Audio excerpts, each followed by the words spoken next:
गुरवे गौरचन्द्राय राधिकायै तदालये कृष्णाय कृष्णभक्ताय तद्भक्ताय नमो नमः।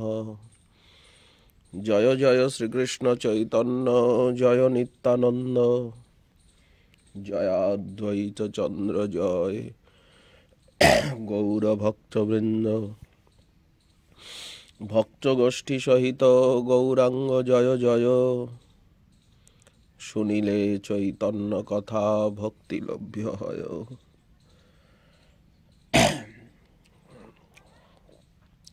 আসছে যে বসন্ত পঞ্চমী,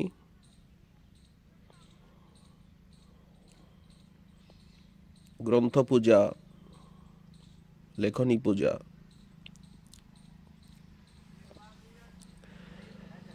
সেই শুভ দিনেই আমাদের ব্রহ্মমাধ্য গৌরেশ্বর আচার্যবর্য রসিক শিরোমণি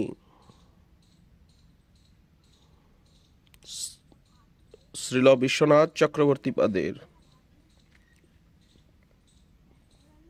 নির্যান তিথি, সমারাধনা সংস্মরণ তিথি। আমরা তার চরিত সুধার বিশ্বপাবনী ভবরোগ হারিণী সেই চরিত সুধা সিন্ধুর এক বিন্দু যদি স্পর্শ করতে পারি, তাকে স্মরণ করতে পারি, আমাদের জীবন ধন্য হবে। গৌর পার্ষদগণের মহামহিমা আস্বাদন এবং তুলে ধরাই, সবাই তো এই সম্পর্কে জানার সুযোগ পান না। গ্রন্থানুশীলন ছাড়া তাদের সম্বন্ধে জানার তো কোনো রাস্তা নেই না। শ্রীল বিশ্বনাথ চক্রবর্তী ঠাকুর, ইনি আনুমানিক 1586 শতাব্দে নদিয়া জেলার অন্তর্গত প্রসিদ্ধ দেবগ্রামে জন্মগ্রহণ করেন। এপারে কাটোয়া, মহাপ্রভুর সন্ন্যাস লীলা ধাম, বর্ধমান জেলা। গঙ্গার ওপারে চাখন্দি, মহাপ্রভুর প্রেমাবতার শ্রীল শ্রীনিবাস আচার্য প্রভুর আবির্ভাব লীলাভূমি চাখন্দি। এই চাখন্দির থেকেই অল্প দূরে দেবগ্রাম।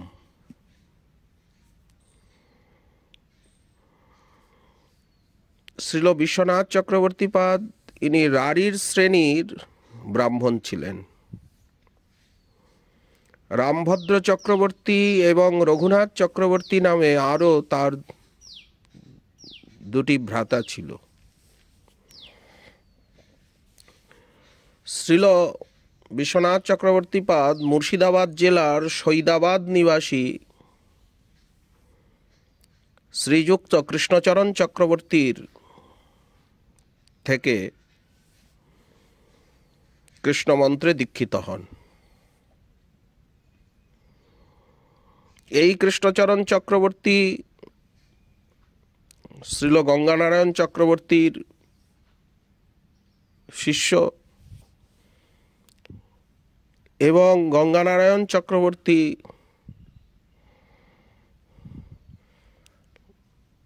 শ্রীল নরোত্তম দাস ঠাকুর মহাশয়ের শিষ্য কৃষ্ণচরণ চক্রবর্তীর শিষ্য হচ্ছেন রাধারমণ চক্রবর্তী। এই রাধারমণ চক্রবর্তী হচ্ছেন বিশ্বনাথ চক্রবর্তী পাদের দীক্ষাগুরু পাদপদ্ম, কৃষ্ণচরণ চক্রবর্তী নয়। তার শিষ্য রাধারমণ চক্রবর্তী। ইনিও সৈদাবাদেই নিবাস করতেন। ইনি বহুদিন গুরুগৃহে অবস্থান করেন এবং সেখানে থেকে বহু ভক্তি গ্রন্থাদি রচনা করেন। এই জন্য শ্রীল বিশ্বনাথ চক্রবর্তী পাদ নিজেকে সৈদাবাদ নিবাসী বলে পরিচয় দিয়েছেন। তার অলঙ্কার কৌস্তুভের যে টিকা, তার অন্তিম শ্লোকে সৈদাবাদ নিবাসী শ্রী বিশ্বনাথ শর্মণা চক্রবর্তী ইতি নাম্নেয়ং কৃতা টিকা সুবোধনী। অলঙ্কার কৌস্তুভ এর সুবোধনী ব্যাখ্যার শেষে শ্রীমৎ বিশ্বনাথ চক্রবর্তী পাদ নদিয়া জেলাতে থেকেই দেবগ্রামে ব্যাকরণ, কাব্য, অলঙ্কার প্রভৃতি শাস্ত্র, ছন্দ, নিরুক্ত ইত্যাদি অধ্যয়ন করেছিলেন। প্রবাদ আছে যে ইনি ছাত্রাবস্থাতেই একজন দিগ্বিজয়ী পণ্ডিতকে তর্কে পরাস্ত করেন। বাল্যকালের থেকেই তিনি সংসারের প্রতি উদাসীন ছিলেন। বিষয় বৈভবে তার কোনো আকাঙ্ক্ষা ছিল না। সংসারে আবদ্ধ করে রাখার জন্য পিতা এমন গুণবান পুত্রকে অল্প বয়সে বিবাহ দিয়েছিলেন। কিছুকাল চক্রবর্তী ঠাকুর দেবগ্রামে নিজের গৃহেও ছিলেন বিবাহিত জীবনে। অনন্তর শ্রী গুরু আজ্ঞায় ইনি গৃহত্যাগ করে শ্রী বৃন্দাবনবাসী হন। স্বজনগণ গৃহে ফিরিয়ে নেবার জন্য অনেক চেষ্টা করেন, কিন্তু উনি স্থিরভাবে বৃন্দাবন ধামে গিয়ে শ্রী রাধাকুণ্ড তটে শ্রীমৎ কৃষ্ণদাস কবিরাজ গোস্বামী পাদের ভজন কুটিরে তারই শিষ্য শ্রীল মুকুন্দ দাস গোস্বামী পাদের নিকটে অবস্থান করেন এবং তার নিকট বহু গোস্বামী গ্রন্থ অধ্যয়ন করেন। বিশ্বনাথ চক্রবর্তী পাদের শিক্ষা গুরুপাদ পদ্ম এই মুকুন্দ দাস গোস্বামী জিউ এবং শ্রী রাধাকুণ্ড তটে বসে উনি বহু গোস্বামী গ্রন্থে টিকা লেখেন।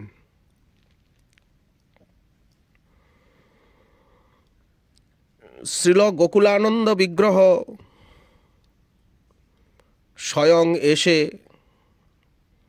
আর ওনার সেবা স্বীকার করেন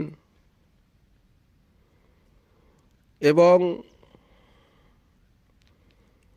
মুকুন্দ দাস গোস্বামী পাদের অন্তর্ধানের পর কৃষ্ণপ্রিয়া ঠাকুরানীর কৃপায় ইনি রঘুনাথ দাস গোস্বামী পাদের সেবিত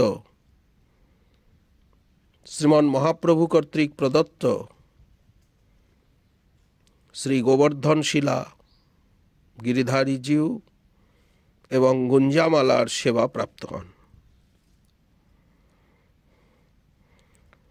পরবর্তীকালে ইনি বিরক্ত আশ্রম অঙ্গীকার করে বর্ণাশ্রম ধর্ম পরিহার পূর্বক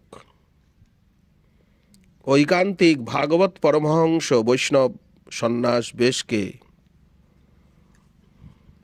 ভিক্ষুক বেশকে উনি স্বীকার করেন। বৈষ্ণব সমাজে হরিবল্লভ দাস নামে খ্যাত হন।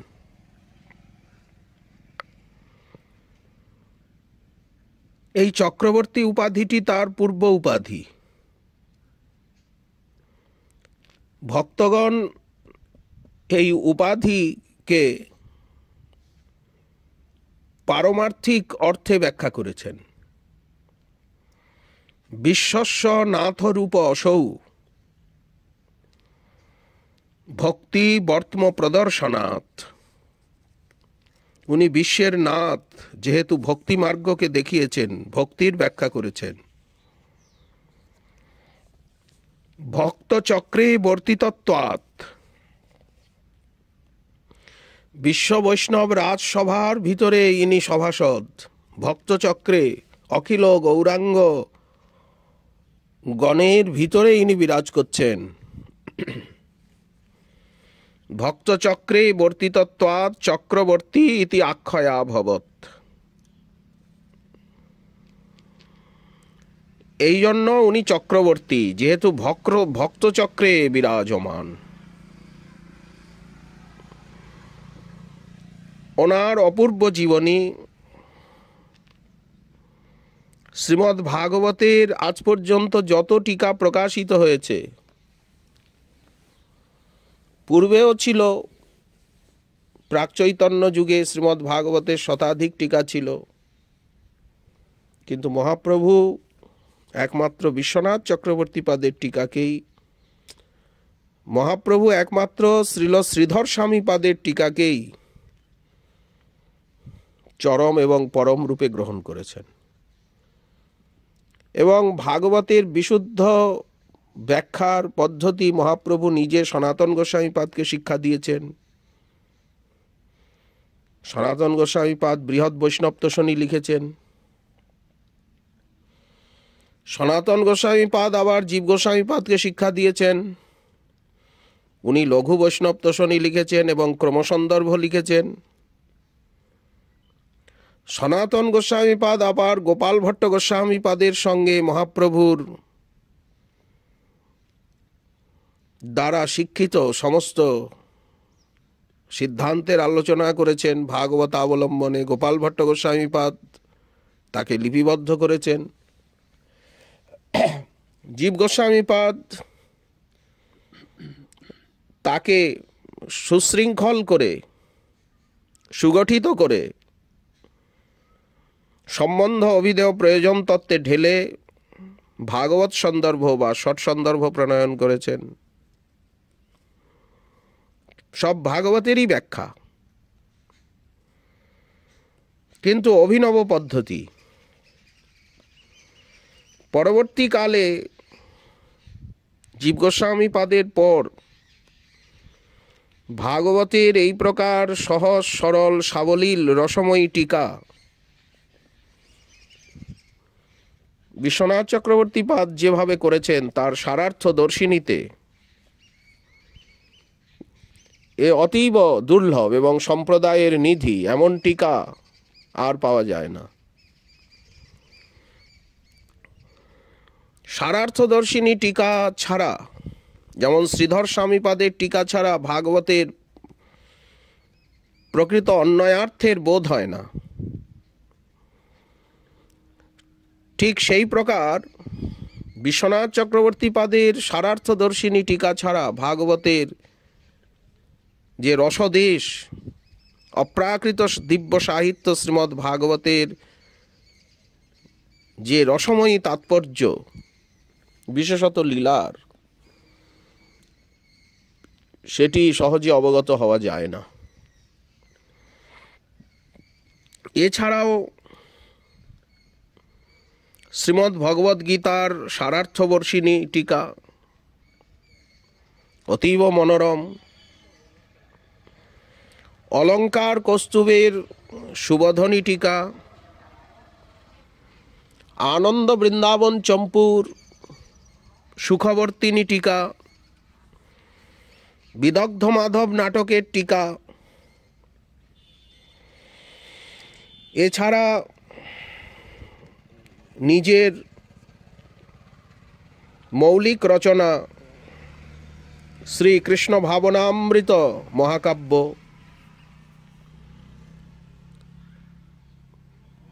অষ্টজামিক অষ্টকালীন লীলার বর্ণনা শ্রী শ্রী রাধা মাধবের, গোবিন্দ লীলামৃতেরই পরিপূরক,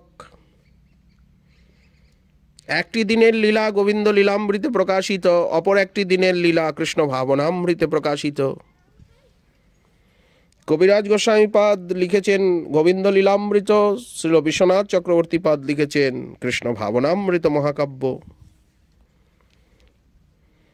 মহাপ্রভুর স্বরূপ বলতে গিয়ে স্বপ্ন বিলাসামৃত কাব্য এবং শ্রদ্ধা থেকে প্রেম পর্যন্ত এই স্তরের যে বিশদ ব্যাখ্যা, এমন অপূর্ব বৈজ্ঞানিক গ্রন্থ সাধক নিজেই বুঝতে পারবেন উনি কোন স্তরে আছেন, কতদূর এগিয়েছেন, কত পথ আরও এগিয়ে যেতে হবে। মাধুর্য কাদম্বিনী গ্রন্থে তার বর্ণনা। এছাড়া ঐশ্বর্য কাদম্বিনী, স্তবাবলী স্তবমালার আনুগত্যে উনিও বিবিধ স্তব লিখেছেন। রূপগোস্বামীপাদের স্তবমালা, শ্রীল রঘুনাথ দাস গোস্বামীপাদের স্তবাবলী, তার অনুসরণে শ্রীল বিশ্বনাথ চক্রবর্তীপাদ লিখেছেন স্তবামৃত লহরী, অপূর্ব গ্রন্থ। এছাড়া চমৎকার চন্দ্রিকা, শ্রী গৌরাঙ্গ লীলামৃত, উজ্জ্বল নীলমণির টিকা, গোপাল তাপনীর টিকা, এমনকি চৈতন্য চরিতামৃতেরও উনি সংস্কৃতে টিকা করেছেন। প্রেম ভক্তি চন্দ্রিকারও সংস্কৃত টিকা করেছেন এবং ক্ষণদাগীত চিন্তামণি নামে বাংলা ভাষায় উনি বহু পদ সংগ্রহ করেছেন গৌর পার্ষদগণের এবং নিজেও রচনা করেছেন। এটি অষ্টকালীন লীলারই পরিপূরক বঙ্গভাষায় গ্রন্থ, সাধুজন কর্তৃক সমাদৃত ক্ষণদাগীত চিন্তামণি। বিশ্বনাথ চক্রবর্তী পাদের গুরু পরম্পরা এবং শিষ্য প্রশিষ্য পরম্পরা এখনও বৃন্দাবন ধামে রয়েছে ত্যাগী বৈষ্ণবগণের ভিতরে। গৌর সুন্দরের পরম কৃপাভাজন, অদ্বৈত প্রভুর পরম কৃপাভাজন শ্রীল লোকনাথ গোস্বামী, তার থেকে শ্রীল নরোত্তম ঠাকুর, নরোত্তম দাস ঠাকুর মহাশয়ের থেকে গঙ্গানারায়ণ চক্রবর্তী, তার থেকে কৃষ্ণচরণ চক্রবর্তী, তার থেকে রাধারমণ চক্রবর্তী, রাধারমণ চক্রবর্তীর থেকে বিশ্বনাথ চক্রবর্তীপাদ। কথিত আছে যে কৃষ্ণচরণ চক্রবর্তী এবং রাধারমণ চক্রবর্তী উভয়ের কাছেই ভক্তিশাস্ত্র অধ্যয়ন করেন। গঙ্গানারায়ণ চক্রবর্তীর কাছে অধ্যয়ন করেন কৃষ্ণচরণ চক্রবর্তী, কৃষ্ণচরণ চক্রবর্তীর কাছে সমগ্র ভক্তিশাস্ত্র অধ্যয়ন করেন এই বিশ্বনাথ চক্রবর্তীপাদ। আর যেটা বাকি থাকে অবশেষ মুকুন্দ দাস গোস্বামী পাদের নিকট। এই মাঘী শুক্লা বসন্ত পঞ্চমী তিথিতেই শ্রীধাম বৃন্দাবনে পাথরপুরায় তিনি শ্রী শ্রী গিরিধারী এবং গোকুলানন্দের সেবা করতে করতে ভক্তিশাস্ত্র প্রচার এবং সম্প্রদায় সংরক্ষণ করতে করতে ইনি নিত্যলীলায় প্রবিষ্ট হন। বিশ্বনাথ চক্রবর্তীপাদের যে সিদ্ধান্ত এবং শিক্ষা, তার ভিতরে মাধুর্য কাদম্বিনীতে উনি জানিয়েছেন যে ভগবানের স্বরূপভূতা মহাশক্তি যে লাদিনী, সেই লাদিনীর সারভূতাই হচ্ছে ভক্তি। অতএব ভগবৎ স্বরূপভূতা মহাশক্তিই ভক্তি। ভক্তি মায়াশক্তি নয় এবং মুখ্য অভিধেয়। এই ভক্তি প্রধানীভূতা, গুণীভূতা এবং কেবলাভেদে ত্রিবিধা। ভগবান শ্রীমদ্ ভগবদ্গীতায় 7ম অধ্যায়ে 16 সংখ্যক শ্লোকে বলেছেন যে আর্ত, জিজ্ঞাসু, অর্থার্থী এবং জ্ঞানী এই 4 ব্যক্তি প্রধানীভূতা ভক্তির অধিকারী।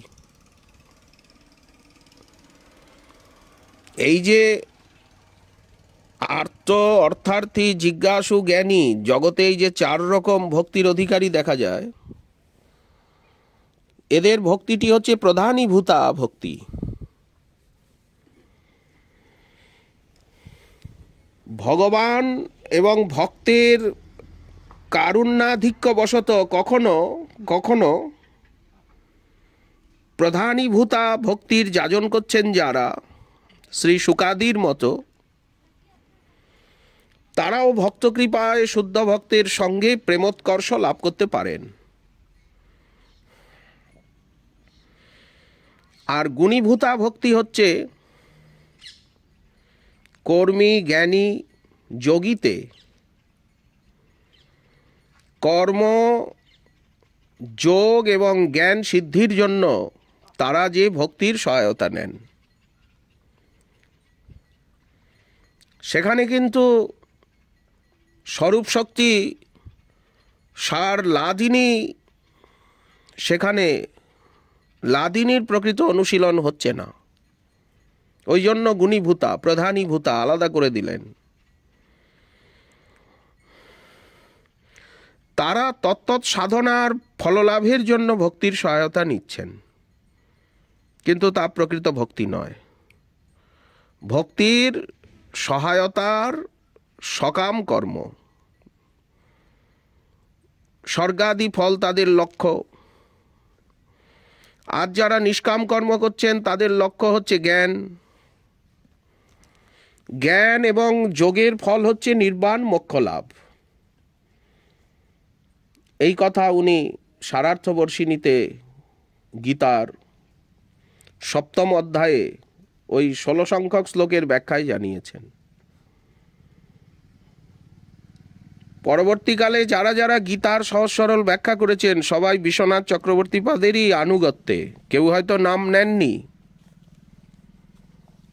বিশ্বনাথ চক্রবর্তীপাদের নাম উল্লেখ করেননি, কিন্তু গীতা পড়লেই বোঝা যায় যে বিশ্বনাথ চক্রবর্তীপাদেরই টিকার অনুবাদ মুখে অর্থ করছেন।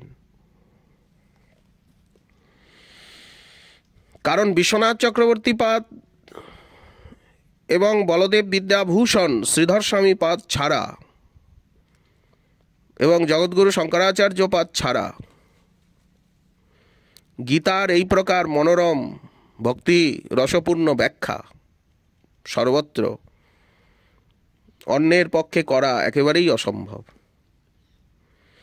বিশ্বনাথ চক্রবর্তীপাদের টিকার অনুবাদের সঙ্গে গীতা বর্তমানে প্রকাশিত, গীতা বর্তমানে পাওয়া যাচ্ছে সব জায়গায়। বলদেব বিদ্যাভূষণ পাদের টিকার অনুবাদযুক্ত গীতাও পাওয়া যাচ্ছে। অতএব গুণীভূতা যে ভক্তি, সেই ভক্তি কখনোই যে ভগবৎ স্বরূপভূতা লাদিনী সাররূপা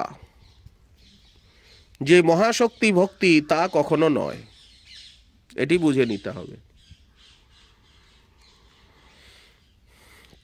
কেবল কর্ম জ্ঞানাদি মিশ্র ভাব শূন্যা যেখানে ভক্তি, যেখানে ভক্তির ভিতরে বর্ণাশ্রম ধর্মে আবেশ নাই।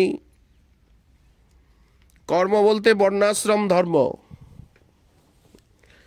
সেই বর্ণাশ্রম ধর্মের যে ইতিকর্তব্যতা সেইখানে আবেশ নেই, সেটাকে বহিরঙ্গ বা বাহ্য বলে মনে হচ্ছে, নিরস বলে মনে হচ্ছে, পারমার্থিকতা শূন্য বলে মনে হচ্ছে। এর দ্বারা বড়জোর স্বর্গ এবং মোক্ষ পর্যন্ত যাওয়া যেতে পারে, ঋষিলোক পর্যন্ত, এর আগে যাওয়া যাবে না। বর্ণ এবং আশ্রম ধর্মে স্থিত হয়ে তত্ত্বধর্মের আচরণে পঞ্চদেবতা আদির পূজাক্রমে কতদূর যাওয়া যাবে? বললেন স্বর্গলোক সকাম হলে, আর নিষ্কাম হলে ঋষিলোক পর্যন্ত, আর মোক্ষকাম হলে মুক্তিপথ পর্যন্ত, ব্রহ্মলোক অবধি। কিন্তু তার মধ্যেও ভক্তির সহায়তা চাই। শ্রবণ কীর্তন অর্চন বন্দন ছাড়া, ভগবত আরাধনা ছাড়া যেতে, ওখানে উপরে উঠবার কোনো রাস্তাই নেই। ভক্তি বিনা কোনো সাধন দিতে না রে ফল, সব ফল দেয় ভক্তি স্বতন্ত্র প্রবল। এই জন্য রূপ গোস্বামী পাদ এ কথা বলেছেন, কর্ম জ্ঞানাদি মিশ্র ভাব শূন্য, অনন্য চেতা, অনন্য মমতা গোবিন্দে, একেই অকিঞ্চনা নিষ্কিঞ্চনা কেবলা ভক্তি বলে। এই ভক্তিতে আসতে হবে, এই ভক্তিকে বোঝাবার জন্যই মহাপ্রভুর অবতার। কারণ প্রাকচৈতন্য যুগে যে ভক্তি ছিল তার ভিতরে প্রায় করে কর্ম জ্ঞান যোগ এইসব মিশ্রিত ছিল, প্রধানীভূতা বা গুণীভূতা ভক্তি ছিল। এই জন্য মহাপ্রভু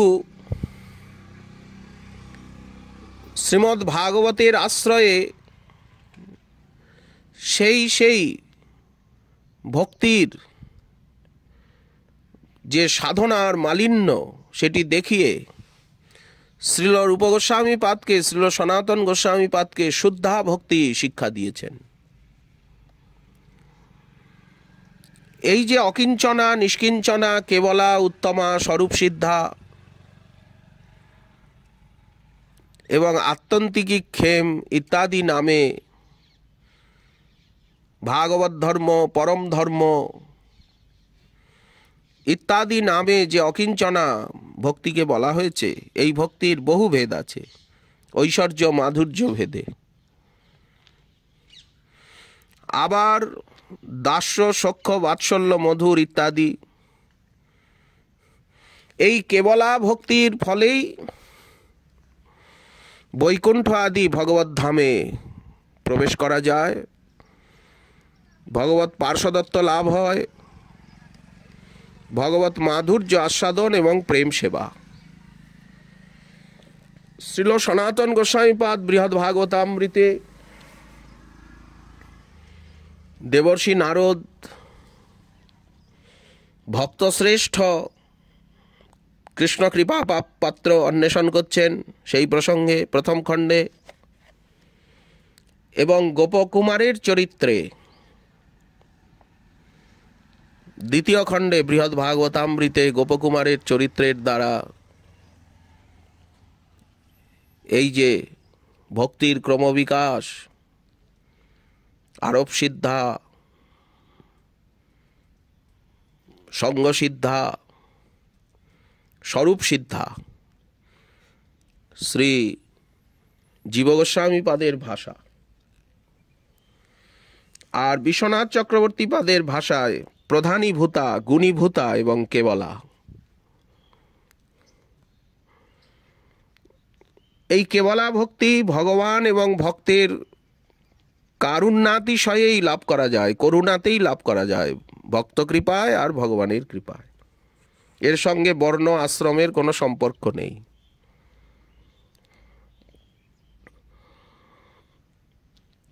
ভগবৎ পার্শ্বদত্ত প্রাপ্তি, এটাই বিমুক্তি। ভগবান এই কেবলা ভক্তিমান ভক্তকে নিজ আত্মা অপেক্ষা শ্রেষ্ঠ রূপে দেখেন, প্রিয় রূপে দেখেন। যেমন বৈকুণ্ঠনাথ বলছেন মহর্ষি দুর্বাসাকে, না হম আত্মানম আশাসে মদ্ভক্তই সাধুবীর বিনা। আমি নিজের আত্মাকেও তত প্রীতি করি না, তত ভালোবাসি না। সাধুকে যত ভালোবাসি তত প্রীতি আমি নিজেকে নিজে করি না।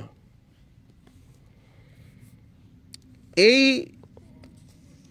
কেবলা ভক্তির যারা যাজন করেন, আচরণ করেন, অনুশীলন, তাদের কখনোই কর্ম, জ্ঞান এবং যোগের আশ্রয় করা উচিত নয়।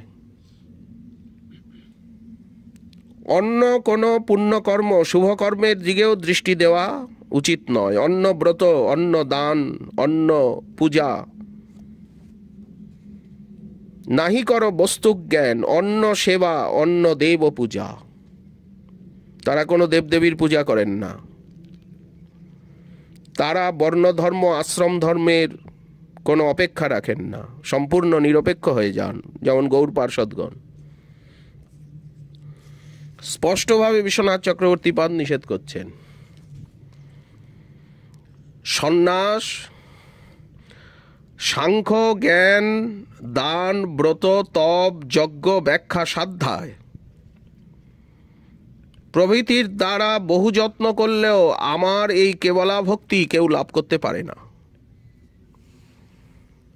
একমাত্র যাদৃচ্ছিকী মদভক্ত কৃপাতেই লাভ হয়। আমার ভক্তের সঙ্গ এবং ভক্তমুখে হরিকথা শ্রবণেই এই ভক্তিকে লাভ করা যায়, অন্য কোনো উপায় নেই। ওই জন্য প্রাচীন পরিপাটি কৃষ্ণচরণ গোস্বামী পাদের কাছে, কৃষ্ণচরণ চক্রবর্তীর কাছে, রাধারমণ চক্রবর্তী পাদের কাছে উনি ভক্তিশাস্ত্র অধ্যয়ন করছেন। কেন? ভক্তিশাস্ত্র অধ্যয়ন ছাড়া এই ভক্তিকে বোঝাও যাবে না, জানাও যাবে না, পাওয়াও যাবে না। যতক্ষণ আমরা শাস্ত্র অধ্যয়ন না করব উপযুক্ত গুরুপাদ পদ্মের কাছে, দীক্ষাগুরু, শিক্ষাগুরু মুকুন্দ দাস গোস্বামী পাদের কাছে রাধাকুণ্ডে এসে অধ্যয়ন করছেন, এইভাবে অধ্যয়ন যতক্ষণ আমরা না করব, দীক্ষাগুরু পাদপদ্ম, শিক্ষাগুরু পাদপদ্ম, বিদ্যাগুরু পাদপদ্ম তাদের কাছে বসে বসে সমগ্র ভক্তিশাস্ত্র অধ্যয়ন করতে হবে, সাধন পরিপাটি শিখতে হবে, জানতে হবে। আগে তো ভক্তিকে জানতে হবে, ভক্তি কি। তা না হলে তো অজ্ঞানতায়, অন্ধকারে কখনোই এর যাজন বা অনুশীলন সম্ভব নয়। এই জন্য বিশ্বনাথ চক্রবর্তী পাদ গীতার 7ম অধ্যায়ের 29 সংখ্যক যে শ্লোক, সন্ন্যাসাদের ন সাংখ্যে ন দানব্রত তপাধ্বরই ব্যাখ্যা সাধ্যায় সন্ন্যাসৈর আপনুয়াত অযত্নবানপি বা আপনুয়াদ যত্নবানপি। একমাত্র যাদৃচ্ছিকী মহৎ কৃপা বা আমার ভক্তের সঙ্গ লাভ হলেই বিশুদ্ধা ভক্তি লাভ করা যায়। আগে ভক্তিকে তো জানতে হবে, পরে তো লাভ। এই ভক্তি আবার 2 প্রকার বিশ্বনাথ চক্রবর্তী পাদ বলছেন, এক সাধন ভক্তি এবং প্রেম ভক্তি। তার শ্রীমদ্ ভাগবতের সারার্থদর্শিনী টিকায় 1ম স্কন্ধের শ্রীমদ্ ভাগবতের 2য় অধ্যায়ের 6ষ্ঠ সংখ্যক শ্লোকের সাধন ভক্তি হচ্ছে শ্রবণ কীর্তনাদি রূপা, আর প্রেম ভক্তি হচ্ছে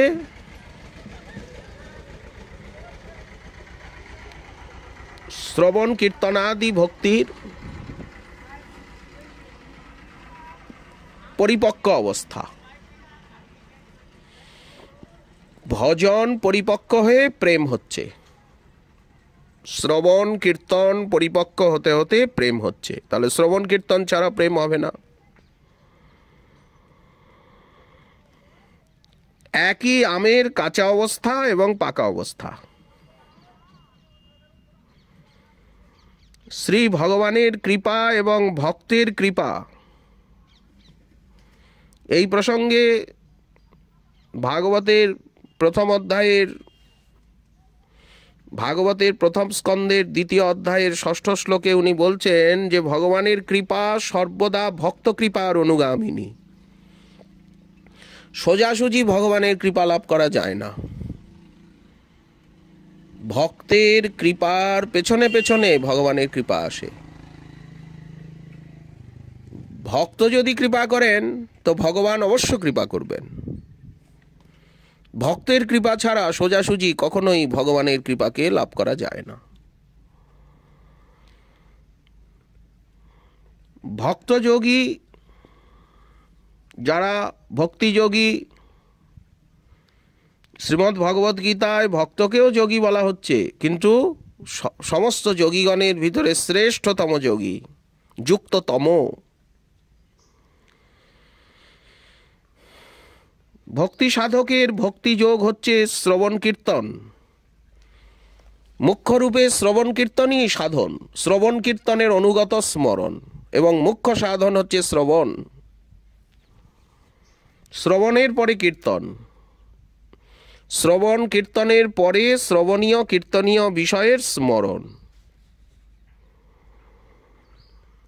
জ্ঞান এবং বৈরাগ্যের জন্য জ্ঞানাভ্যাস বৈরাগ্যাভ্যাস জ্ঞান ও বৈরাগ্যং পৃথক যত্ন ভক্তৈর ন কর্তব্যঃ। ভক্ত কখনো জ্ঞান এবং বৈরাগ্যের দিকে তাকাবে না, তাকাবে শ্রবণ কীর্তনের দিকে, অনুশীলনের দিকে, অভ্যাসের দিকে। শ্রবণ কীর্তনের আবেশের নামই হচ্ছে, শ্রবণ কীর্তনে আবিষ্ট হওয়ার নামই হচ্ছে জ্ঞান এবং বৈরাগ্য। আলাদাভাবে যদি উনি কিছু অভ্যাস করতে চান তাহলে কিন্তু হৃদয় শুকনো শুষ্ক হয়ে যাবে। ভক্তির প্রতি বিশ্বাসের হানি হবে, নিরপেক্ষতার, এবং শ্রবণ কীর্তন গৌণ হয়ে যাবে। যেখানে শ্রবণ কীর্তন নাই সেখানে ভক্তি নাই। সেখানে জ্ঞান বৈরাগ্য ওটি ভক্তি সাধনার হেতুভূত বা ভক্তি সাধনার অনুকূল জ্ঞান বৈরাগ্য নয়, ওটা জ্ঞানী এবং যোগীর বৈরাগ্য এবং জ্ঞান। ব্রহ্ম নিরাকার, জ্ঞাত্রী এবং জ্ঞেয়াদি বিভাগ শূন্য, চিৎ সামান্য, চিৎ বিশেষ। পরমাত্মা সাকার, কিন্তু মায়াশক্তির সঙ্গে খেলা করছেন, মায়াশক্তির দ্বারা বিশ্বাদির নির্মাণকারক, বিশ্ব পরিচালক। যোগীগণের হৃদয় আকাশে ধেয় প্রাদেশ মাত্র মূর্তি বিশিষ্ট। যোগীগণ হৃদয়ে দেখছেন, ভাগবতে রয়েছে। আর ভগবান হচ্ছেন সাকার, সবিগ্রহ, সরবিধ, ঐশ্বর্যপূর্ণ, শ্যামসুন্দর, মদনমোহন, বৃন্দাবন বিহারী, লীলাময়, লীলা কল্লোল বারিধি। ভক্তের কর্তব্য শ্রীহরিকে প্রসন্ন করা। সংসিদ্ধি হরিতোষণম। শ্রীহরিকে কি করে তৃপ্ত করা যায়? যদি শ্রীহরি প্রসন্ন হন, শ্রীহরি তৃপ্ত হন, তাহলে সাহজিকভাবেই অন্যান্য ধর্মাদিরও সিদ্ধি হয়। সর্বেষাং সিদ্ধিনাং মূলং তৎচরণার্চনম। আর পৃথক কিছু করতে হবে না। শ্রীহরিকে কি করে প্রসন্ন করা যায়? শ্রীকৃষ্ণ কি করে প্রসন্ন হবেন? প্রেমেই প্রসন্ন হবেন, ভজনেই প্রসন্ন হবেন। ভজন বলতে শ্রবণ কীর্তনে প্রসন্ন হবেন উনি। ভগবত কথায় রুচি কিভাবে হবে? ভক্তিতে রুচি, শ্রবণে কীর্তনে কিভাবে রুচি হবে? ভগবত কথায় আগে রুচি প্রয়োজন। কথা রুচি হচ্ছে আদ্য এবং শ্রেষ্ঠ। কি করে কথায় রুচি হবে? বলেন মহৎ সেবার দ্বারা এবং পুণ্যতীর্থ ভগবত ধামে নিবাস, গঙ্গাদি তীরে নিবাস এবং দীক্ষাগুরু, শিক্ষাগুরু, বিদ্যাগুরু পাদপদ্মগণের সেবা। শুশ্রূষু শ্রদ্ধানস্য বাসুদেব কথারুচি সেনমহৎ সেবয়া বিপ্রা পুণ্যতীর্থ নিষেবনাথ। পুণ্যতীর্থ ভগবত ধাম, গঙ্গাদি তীর্থ, এবং সেই তীর্থের ফল হচ্ছে সাধু সঙ্গ, সাধু সেবা, প্রসঙ্গারূপা, পরিচর্যারূপা, সান্নিধ্যরূপা, সদ্ধর্ম পৃচ্ছারূপা। এই সেবার দ্বারা এবং ধাম তীর্থে অবস্থানের দ্বারা, ধাম তীর্থের সেবার দ্বারা ভগবানের কথায় রুচি লাভ করা যায়। এই জন্যই তো তারা সকলে নৈমিষারণ্যে একত্রিত হয়েছেন। কেন? বললেন ওখানে কলি বাধা বিবর্জিত স্থান। মহারাজ পরীক্ষিত কেন গঙ্গার তটে এলেন?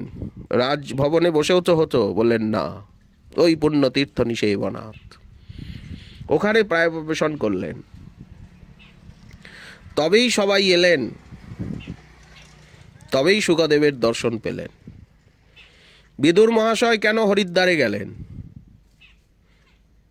মৈত্রেয় ঋষি সেখানে আছেন। এই রকম ধামে আসতে হবে, গঙ্গাদির তীরে যেতে হবে, যেখানে সাধুগণ আছেন সাধু অন্বেষণ করতে হবে, সাধুর কাছে গিয়ে সদ্ধর্ম পৃচ্ছা এবং তার মুখে হরিকথা শ্রবণ করতে হবে, তবে ভগবত কথায় রুচি হবে। প্রাচীন বর্হি কেও দেবর্ষি নারদ এই কথাই বললেন। ভক্তির ক্রম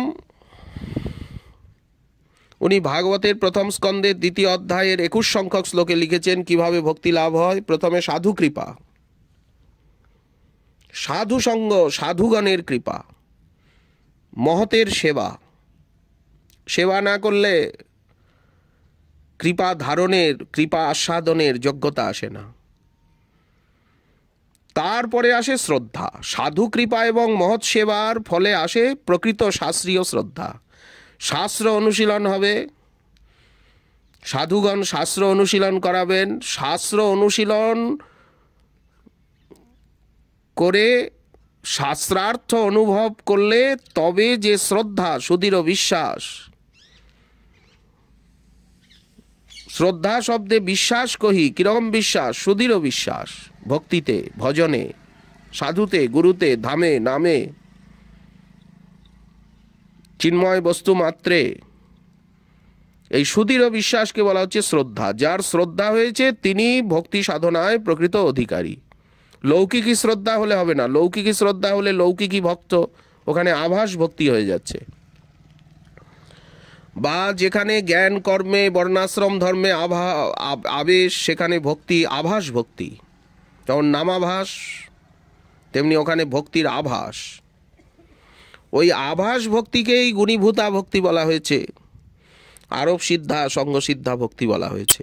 ওটা শুদ্ধা ভক্তি নয়। শুদ্ধা ভক্তি লাভ করতে গেলে তাকে শাস্ত্রানুশীলন করতে হবে, শ্রবণ কীর্তনে উৎসুক হতে হবে, এবং শ্রবণাঙ্গ ভক্তি, শাস্ত্র শ্রবণ, শ্রীমদ্ ভাগবত আদি ভক্তি গ্রন্থ নিরন্তর শ্রবণ অনুশীলন। এই যখন শাস্ত্রীয় শ্রদ্ধা এলো, তারপরে গুরুপদাশ্রয়। এই গুরুপদাশ্রয় পূর্বক এইবার ভজনের স্পৃহা অন্তরে এলো, ভজনের স্পৃহা জাগ্রত হলো। এইবার উনি ভজন তত্ত্বকে অবগত হলেন।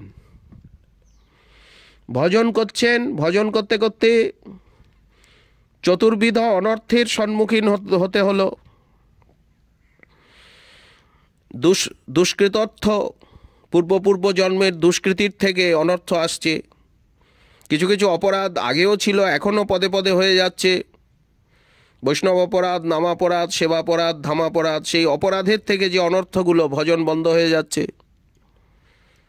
হরিনাম হরিকথা বন্ধ হয়ে যাচ্ছে, গ্রন্থানুশীলন ইত্যাদি সাধনা, ধামবাস, ধামের থেকে বাইরে চলে যেতে হচ্ছে, এগুলি সবই অনর্থ। বা জাগতিক কামনা বাসনা জাগছে, ভোগ বাসনা অন্তরে জাগছে, এইগুলি অনর্থ। অপরাধর্থ। আবার কিছু কিছু স্বীকৃতিও হচ্ছে, সেই স্বীকৃতির থেকে পুণ্য হচ্ছে, পুণ্যের থেকে কতগুলি অনর্থ আসছে, টাকা পয়সা আসছে, অর্থ সম্মান আসছে, লোকজন আসছে, এগুলি স্বীকৃতিজাত অনর্থে। তারপরে ভক্তুত্ব অনর্থ, ভক্তির থেকেও কিছু অনর্থ আসছে। এই চতুর্বিধ অনর্থ চলে যাবে, থাকবে না।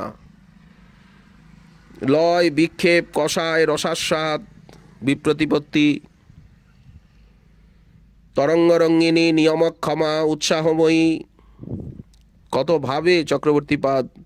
আসলে মাধুর্য কাদম্বিনী গ্রন্থ না পড়লে ভজনের রাস্তা কিছুতেই বোঝা যায় না। গ্রন্থ অনুশীলন না করলে ভজন ভক্তি কাকে বলে কিছুতেই বোঝা যাবে না, কোনো উপায়ে বোঝা যাবে না।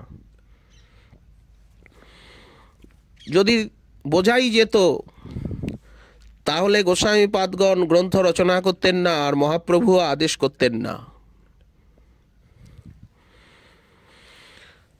তো তারপরে অনর্থ নিবৃত্তি হবে। এই অনর্থ নিবৃত্তিরও প্রকার রয়েছে।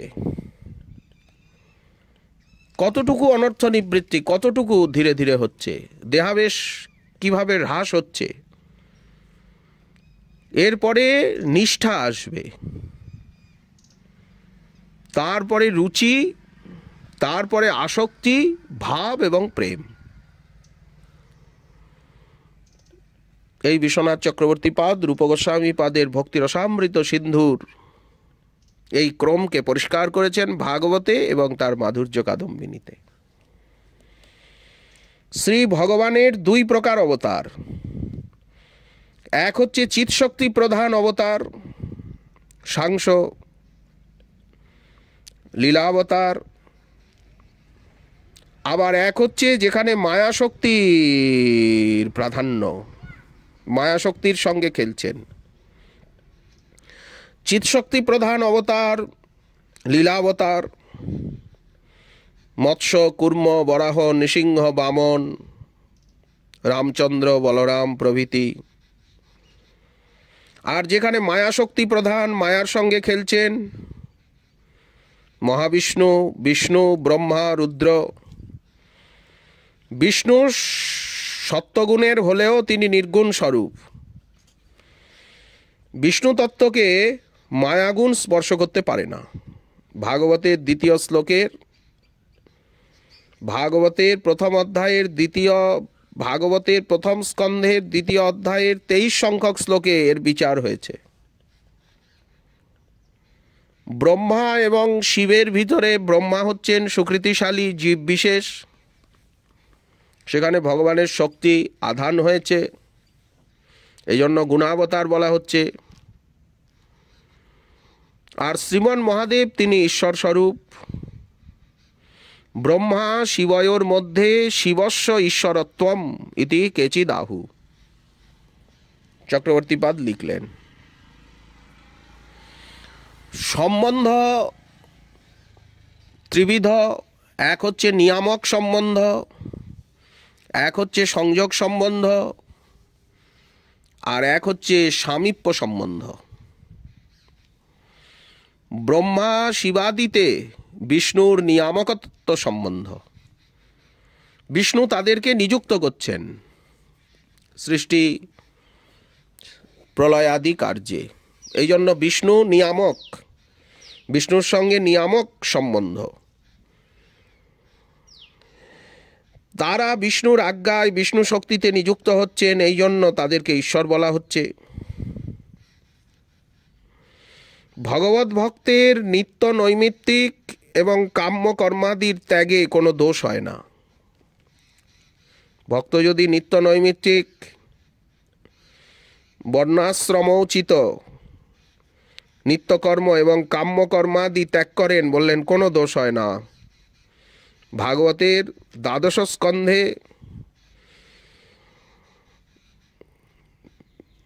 ২০ অধ্যায়ের ৩৩ সংখ্যক শ্লোকে ভগবান নিজে বলেছেন, সর্বং মদ্ভক্তি যোগেন মদ্ভক্ত লভতেন যশা।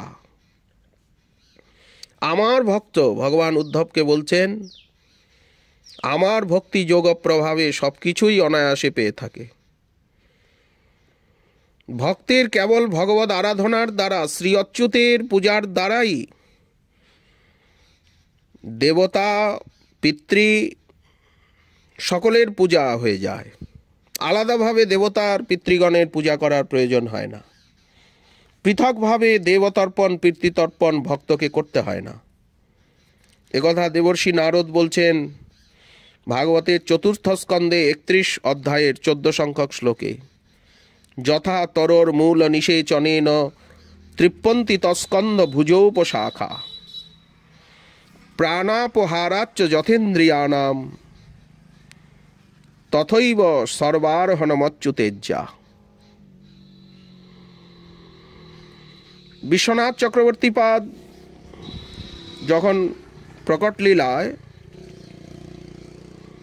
তখন সম্প্রদায়ে মধ্যে একটা বিপদের দিন এসে উপস্থিত হয়। গোবিন্দদেব তখন জয়পুরে গিয়েছেন, রাস সেবাকে স্বীকার করেছেন। গোবিন্দ, গোপীনাথ, মদন মোহন, রাধা দামোদর, রাধা বিনোদ, তারা এই স্বয়ম্ভু অর্চাবতার সব তখন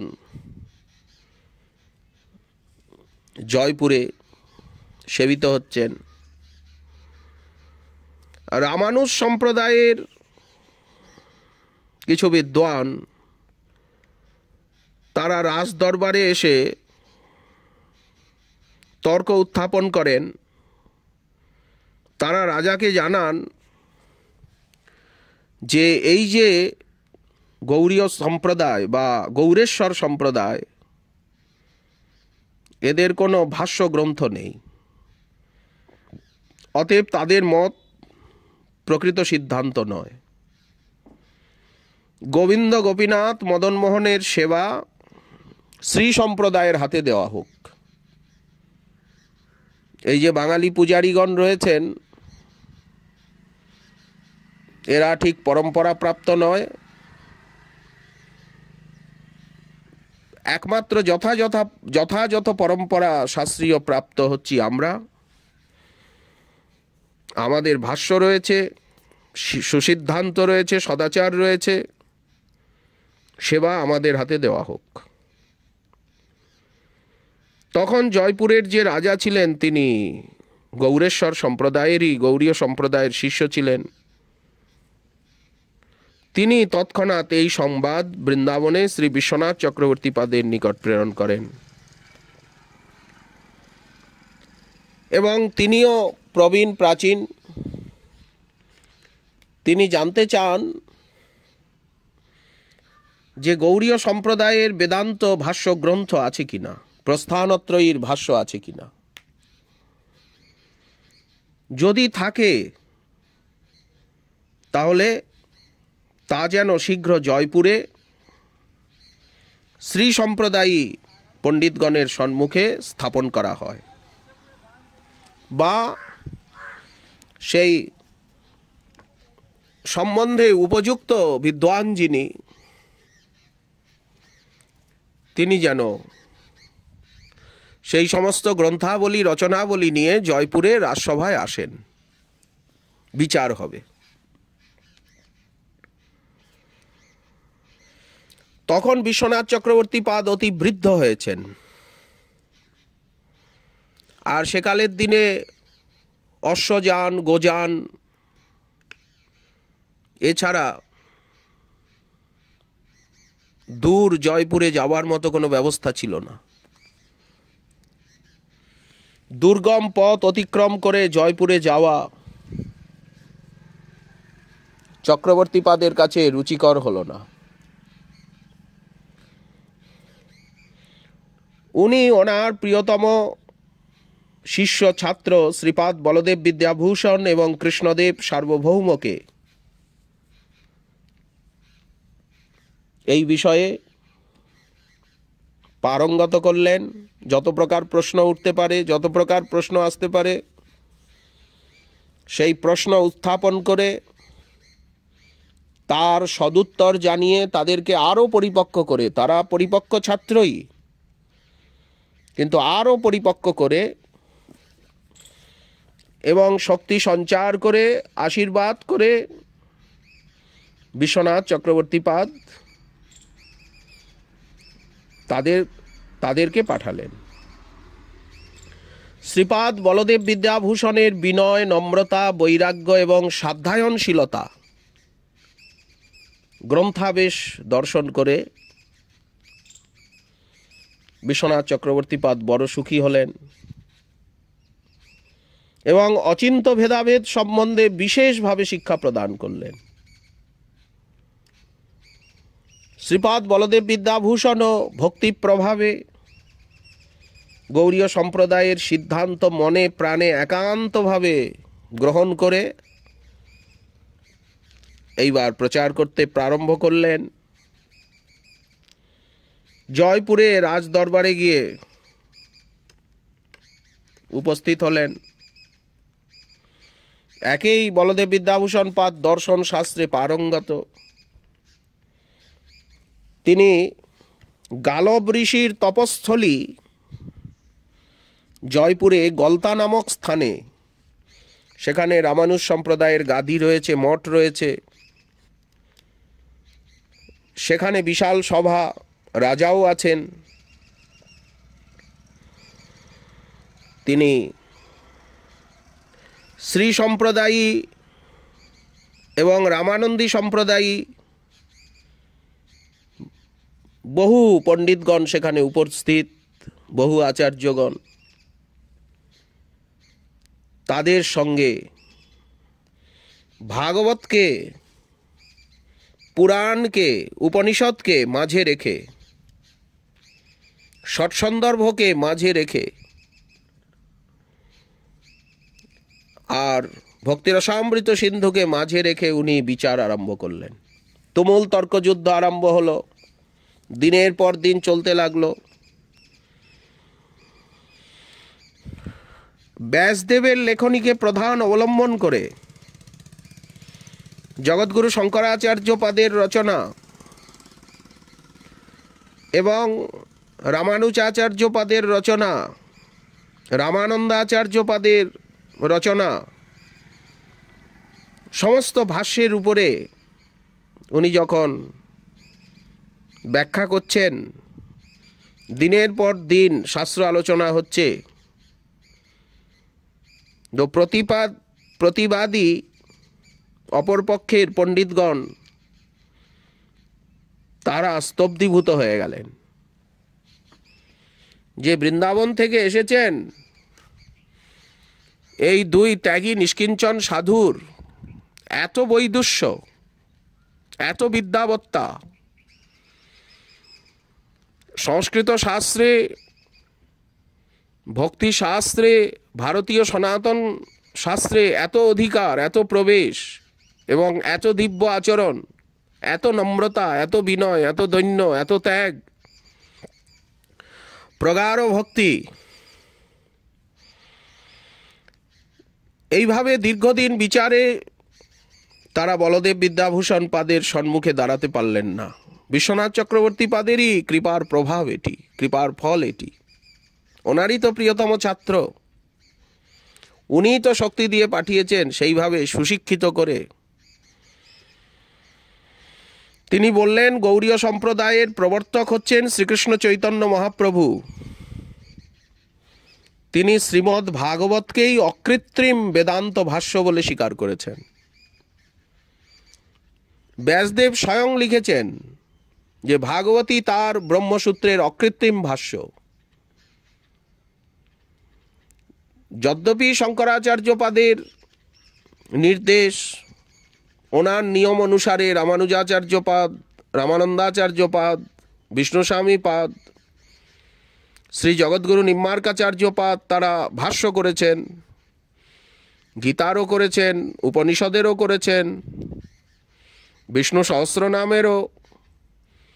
কিন্তু ব্যাসদেব বলছেন যে ওনার বেদান্ত সূত্রের ভাষ্য বা ব্যাখ্যা উনি নিজে করেছেন। সূত্রকার যদি নিজে ব্যাখ্যা করে, সেই ব্যাখ্যা যত প্রামাণিক হবে,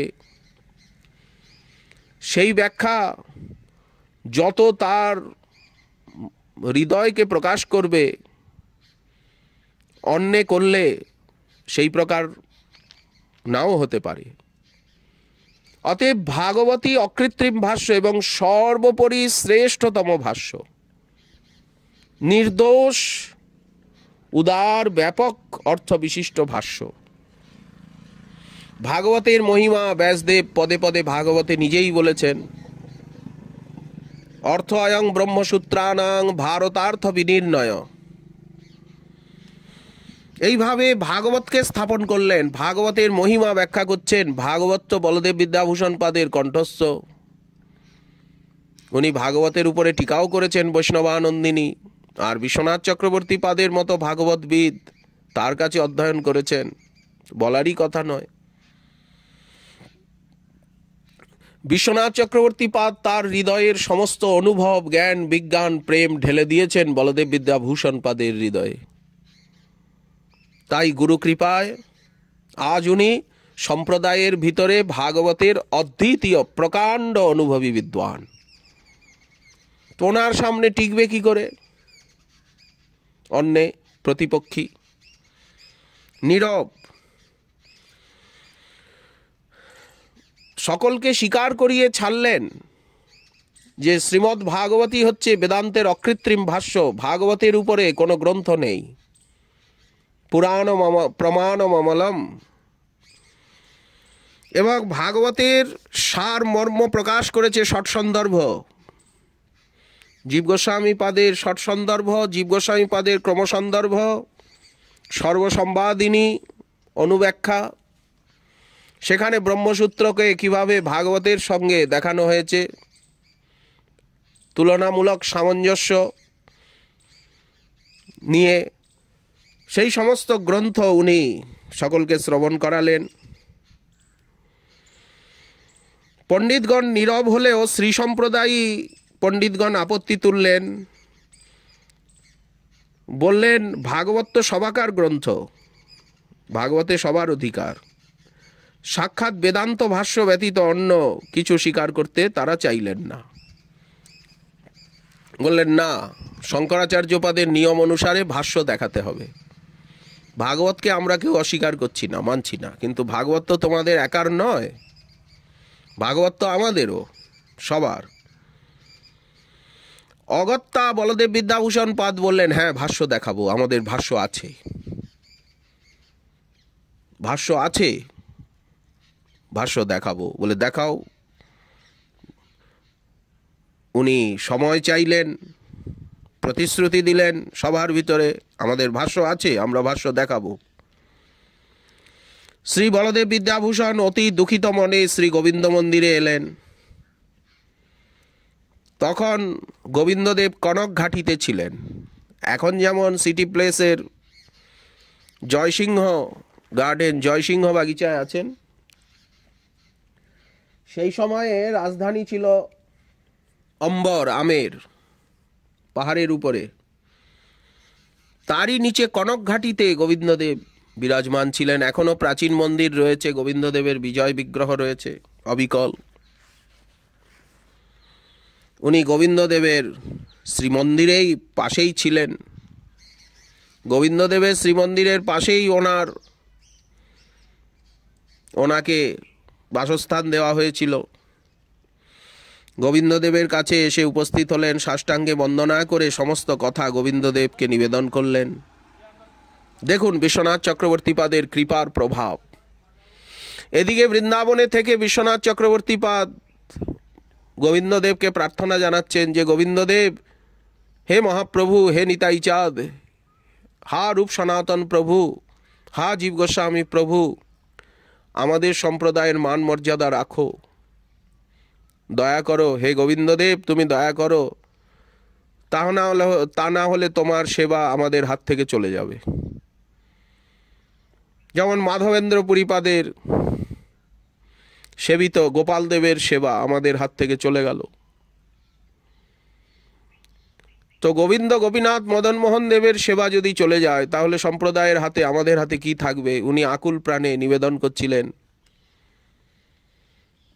উনি তখন পাথর পুরাতেই ছিলেন, গোবিন্দস্থলিতেই, শ্রী বৃন্দাবনেই চক্রবর্তীপাদের অন্তসময় কাটে। এক বিশেষ ঘটনার জন্য উনি রাধাকুণ্ডের থেকে বৃন্দাবনে যেতে বাধ্য হয়েছিলেন শ্রী গিরিধারী এবং গোকুলানন্দকে নিয়ে। তো বিশ্বনাথ চক্রবর্তীপাদের আবেদনে নিবেদনে, অশ্রুজলে এবং বলদেব বিদ্যাভূষণ পাদের আবেদনে নিবেদনে গোবিন্দদেব রাত্রে স্বপ্নে বলদেব বিদ্যাভূষণ পাদকে দর্শন দেন এবং বলেন, তুমি আমার মন্দিরে বসেই, এই কনক ঘাটিতে বসেই, আমার কাছে বসেই তুমি ভাষ্য রচনা করো, তোমার ভাষ্য অতি সুন্দর হবে এবং আমার সম্মত ভাষ্য হবে, আমি লেখাবো, আমার কাছে বসে লেখো, আমি তোমার হৃদয়ে স্ফূর্তি করাবো কি লিখতে হবে। ভাষ্য লেখা সাধারণ কথা নয়। যা রামানুজাচার্যপাদ লিখেছেন, যা রামানন্দাচার্যপাদ লিখেছেন, জগৎগুরু শঙ্করাচার্য লিখেছেন, বিষ্ণুস্বামী লিখেছেন, সেই ব্রহ্মসূত্রের উপরে ব্যাখ্যা লেখা সহজ কথা নয়। কিন্তু গোবিন্দদেবের কৃপায় সবই সহজ, সবই সম্ভব। দেখতে দেখতে উনি জয়পুরে থেকে গোবিন্দ মন্দিরে সেই কনকঘাটিতেই তিনি অপূর্ব ভাষ্য রচনা করে ফেললেন। বলদেব বিদ্যাভূষণ পাদ মনে বল পেলেন, সুখী হলেন। গোবিন্দ পাদ ও পদ্ম যুগল ধ্যান করতে করতে আর ভাষ্য লিখতে আরম্ভ করলেন। 500 সূত্রের ভাষ্য, 5 শতাধিক সূত্র, খুব বেশি এই ভাষ্য লিখতে গিয়ে অনেক সময় লেগেছে সবার, কিন্তু বলদেব বিদ্যাভূষণ পাদের বেশি সময় লাগলো না গোবিন্দদেবের কৃপায়। গোবিন্দদেবের মন্দিরে বসে, গোবিন্দদেবের চরণে বসে, ওনার পাদপদ্ম ধ্যান করে, ওনার কৃপা আজ্ঞায় লিখেছেন। এই জন্য ভাষ্যের নাম রাখা হলো শ্রী গোবিন্দ ভাষ্য। এবং যে বিশিষ্টাদ্বৈতবাদ, বিশুদ্ধাদ্বৈতবাদ, দ্বৈতবাদ, দ্বৈতাদ্বৈতবাদ, যেমন প্রতি ভাষ্য একটি বাদের উপরে প্রতিষ্ঠিত, মতবাদের উপরে উনি মতবাদ স্থাপন করলেন জীব গোস্বামী পাদের আনুগত্যে, বিশ্বনাথ চক্রবর্তী পাদের আনুগত্যে অচিন্ত ভেদাভেদবাদ। এই অচিন্ত ভেদাভেদবাদই হচ্ছে ভেদ এবং অভেদ সর্বত্র, কিন্তু একমাত্র শাস্ত্র প্রমাণগম্য এই অচিন্ত ভেদাভেদবাদ বলেই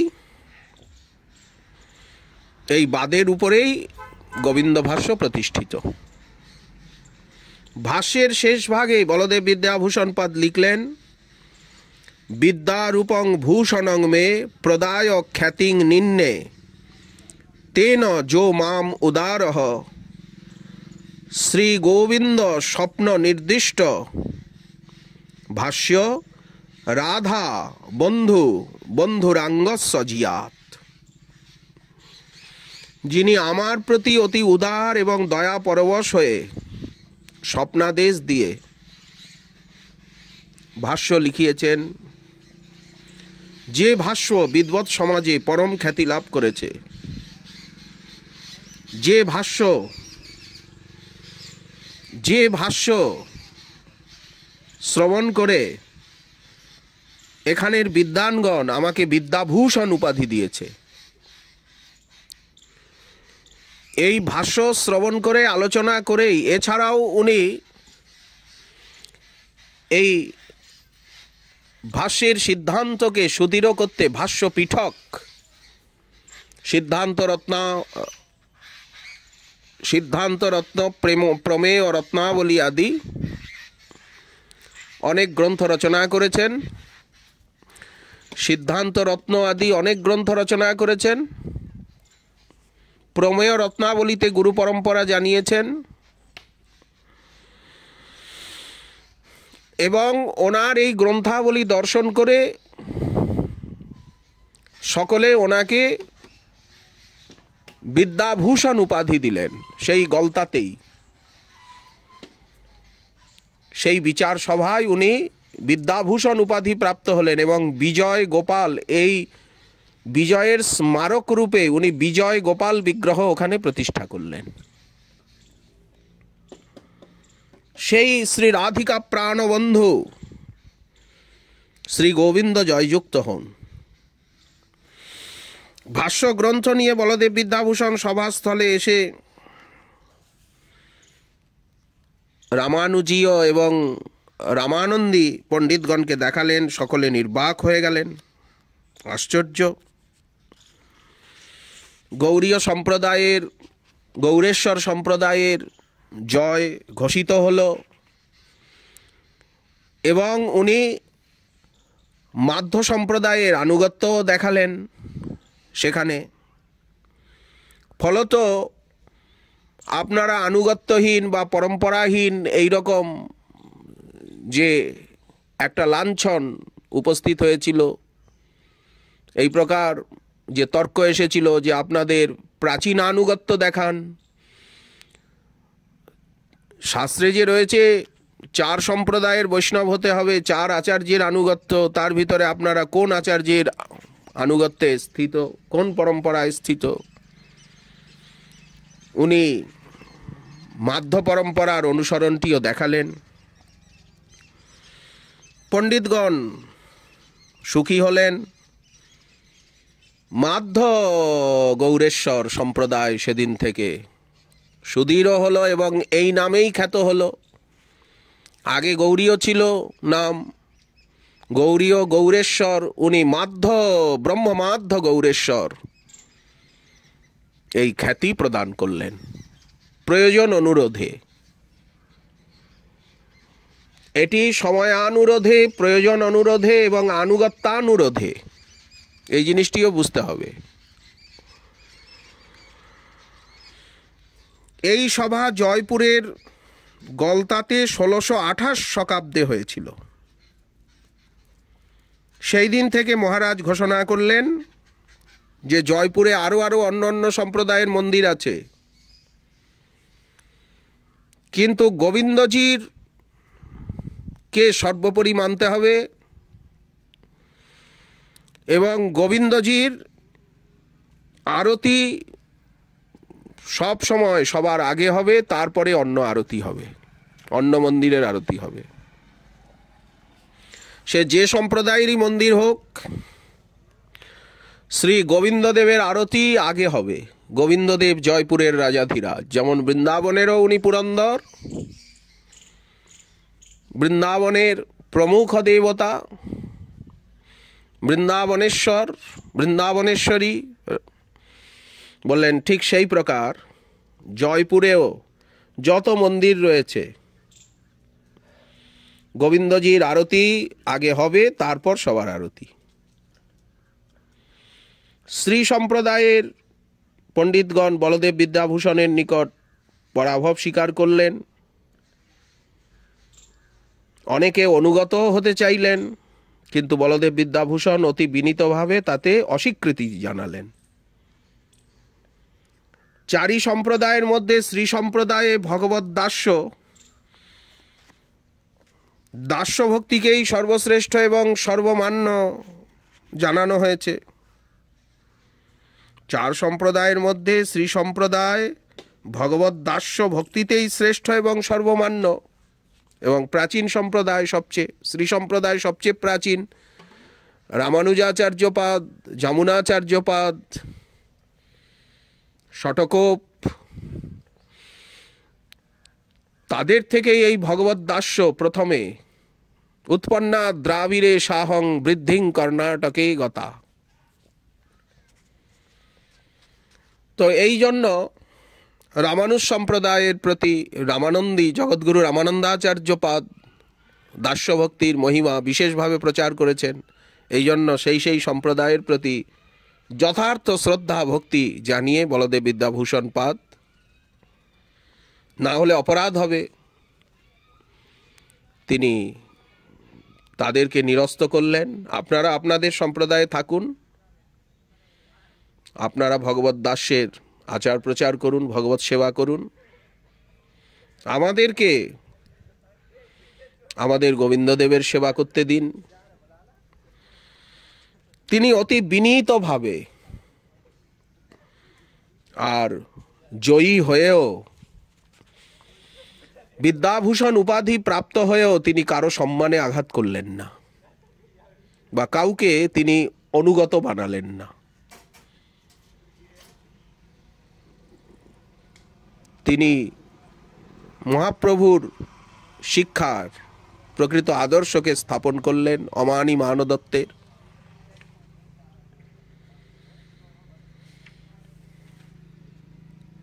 বিদ্বানগণ লিখিতভাবে জয়পত্রী দিলেন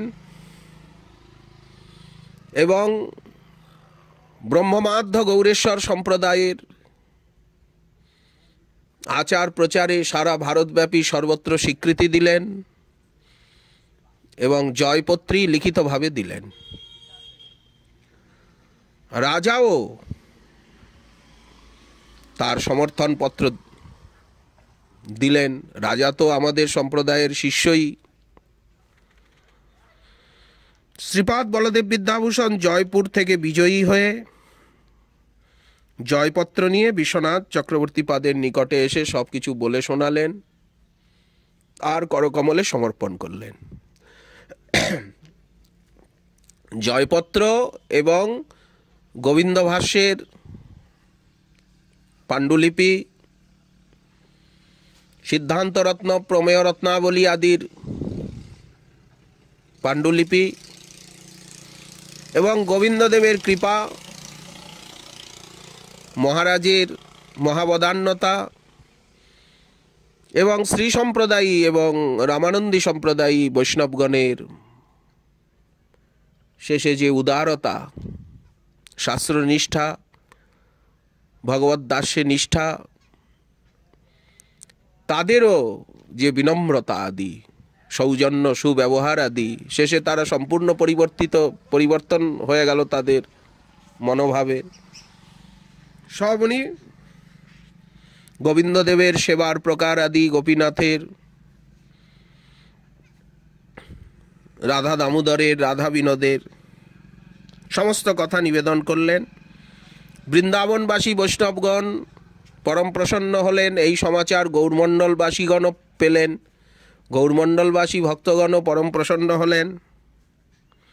বিশ্বনাথ চক্রবর্তী পাদ বলদেব বিদ্যাভূষণ পাদকে প্রচুর আশীর্বাদ করলেন, প্রচুর কৃপা করলেন যে তুমি আমাদের সম্প্রদায়ের নাক রাখলে, আমাদের সম্প্রদায়কে যথার্থভাবে স্থাপিত করলে,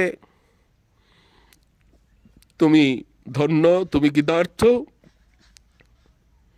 তুমি সমস্ত গৌর ভক্তের পরম প্রিয় পাত্র। আসলে এই কাজ বিশ্বনাথ চক্রবর্তী পাদেরই প্রতিনিধি হয়েই বলদেব বিদ্যাভূষণ পাদ করেছেন। বিশ্বনাথ চক্রবর্তী পাদের প্রতিনিধি হয়ে, সমগ্র বৃন্দাবনবাসী বৈষ্ণবগণের প্রতিনিধি হয়ে উনি জয়পুরে গেছেন। আজ বিশ্বনাথ চক্রবর্তী পাদ যদি না থাকতেন, বলদেব বিদ্যাভূষণ পাদকে অচিন্ত ভেদাভেদ সিদ্ধান্তে যদি সুশিক্ষিত না করতেন, ভাগবতে, ব্রহ্মসূত্র আদিতে, ষটসন্দর্ভ আদিতে, ভক্তিরসামৃত সিন্ধু আদিতে, উজ্জ্বল নীলমণি আদিতে যদি পারঙ্গত না করতেন, শ্রুতি স্মৃতি আলোচনায় এবং কৃপাশক্তি সঞ্চার করে এইভাবে তিনি কৃষ্ণদেব সার্বভৌমকে সঙ্গে দিয়ে যদি না পাঠাতেন, সবই বিশ্বনাথ চক্রবর্তী পাদেরই কৃতিত্ব, দয়া এবং কৃপা, ওনারই সংকল্প, ওনারই প্রার্থনা, ওনারই অশ্রুজল, ওনারই সাধনার ভক্তির পরিণাম বলে জানতে হবে। বলদেব বিদ্যাভূষণ পাদ যা যা করেছেন সব বিশ্বনাথ চক্রবর্তী পাদেরই আদেশে, শক্তিতে, ওনারই কৃপায়, ওনারই আজ্ঞায়, ওনারই প্রতিনিধি রূপে। শিষ্য যা কিছু করে গুরুদেবের প্রতিনিধি হয়েই তো, গুরুদেবের কৃপাতেই তো, তার আজ্ঞাই তো, নাকি স্বতন্ত্রতায়?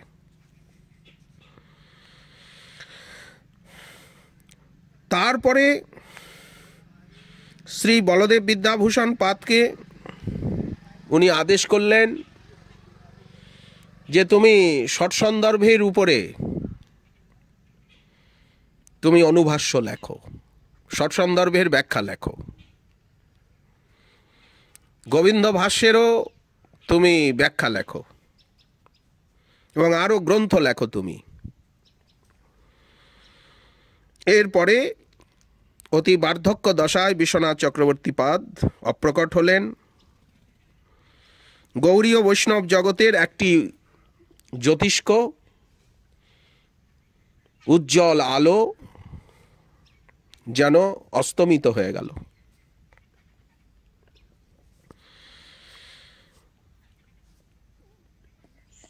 এরপরে সমগ্র ব্রজমণ্ডলে গৌড়ীয় বৈষ্ণব সমাজে বিশ্ব বৈষ্ণব রাজসভার শ্রেষ্ঠতম সঞ্চালক যে আসনে জীব গোস্বামী পাদ ছিলেন, পরবর্তীকালে সেই আসনেই বিশ্বনাথ চক্রবর্তী পাদ ছিলেন, তার অন্তর্ধানে সেই আসনেই বলদেব বিদ্যাভূষণ পাদ তিনি বিরাজমান হয়ে সমগ্র ব্রজমণ্ডলকে সিদ্ধান্ত পরিমণ্ডল, ভজন পরিমণ্ডল এবং সম্প্রদায়ের ব্রহ্মমাধ্য গৌরেশ্বর সম্প্রদায়ের মহাচার্য রূপে, বেদান্ত দেশিকাচার্য রূপে, দর্শনাচার্য রূপে উনি চিরপূজিত এবং সম্প্রদায়কে সংরক্ষিত করলেন। সবই বিশ্বনাথ চক্রবর্তী পাদেরই কৃপারই পরিণাম। সেই মহামহিম সম্প্রদায়ের আচার্য বরেণ্য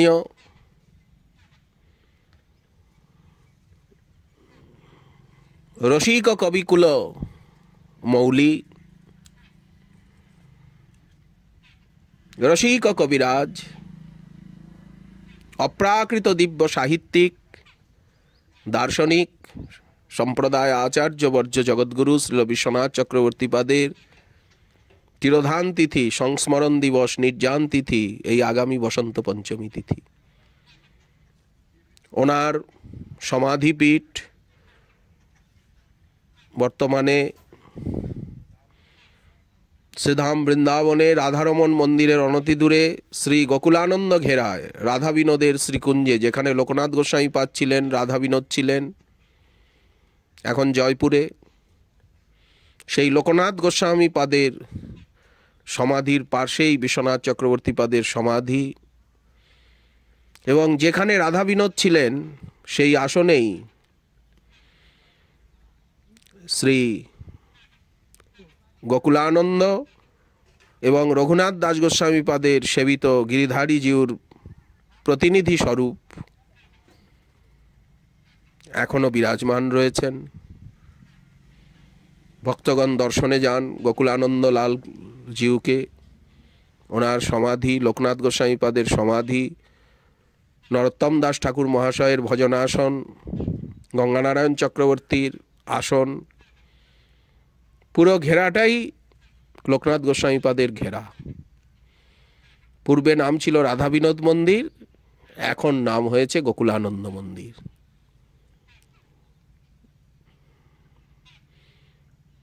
পশ্চিম কেশিঘাট, এই অংশ পশ্চিম কেশিঘাট বলে প্রসিদ্ধ, কেশিঘাটেরই পশ্চিম প্রদেশ। যাই হোক, সকলের চরণে দণ্ডবত জানিয়ে এ সম্বন্ধে আরও কিছু কথা বলার আছে। বিশ্বনাথ চক্রবর্তীপাদ যেভাবে স্বকীয়া সিদ্ধান্তকে নিরস্ত করে আর পরকীয়াবাদ স্থাপন করেন। একটা বিপদের কথা আমরা বললাম, দুর্দিনের কথা বললাম গোবিন্দ গোপীনাথের সেবা নিয়ে। আরেকটা বিপদ দুর্দিন এসেছিল সম্প্রদায়ে। এত সংঘর্ষ হয়েছিল সেদিন একই সম্প্রদায়ের ভিতরে। আমাদের সম্প্রদায়েরই কিছু ব্যক্তি অন্য সম্প্রদায়ের সিদ্ধান্তে প্রভাবিত হয়ে তাদের সঙ্গে এখনো আমাদের সম্প্রদায় কেউ কেউ স্বকীয়াবাদকে সমর্থন করেন, যে না প্রকটে পরকীয়া আর অপ্রকট লীলায় নিত্যলীলায় সবসময় স্বকীয়া। এখনো কেউ কেউ বলেন, আধুনিক কেউ কেউ বলেন, গ্রন্থানুশীলনের অভাবে, যে অপ্রকটে স্বকীয়াই, গোলকে নিত্য স্বকীয়া, আর এখানে প্রকট লীলাই মাত্র পরকীয়া। বিশ্বনাথ চক্রবর্তীপাদ সেই সময় প্রবলভাবে একে খণ্ডন করেন। এমনকি এর জন্য ওনার প্রাণ সংশয়, প্রাণ সংকট পর্যন্ত এসে উপস্থিত হয়। বড় দুঃখদ সেই লীলা। চিরদিনই আছে, চিরদিনই থাকবে। ভালো মন্দ আমরা সময় মতো আবার সেই লীলার আস্বাদন করব। সকলের চরণে দণ্ডবত। সকলে কৃপা করুন, ক্ষমা করুন। জয় শ্রী রাধে, জয় নিতাই গৌর সীতানাথ, জয় রাধানাথ, জয় শ্রী রাধা গোকুলানন্দ জিউ, জয় রাধা গিরিধারী, জয় গৌর ভক্তবৃন্দ, জয় গুরুবর্গ, জয় সমস্ত পূজনীয় বৃন্দ। সকলের চরণে দণ্ডবত।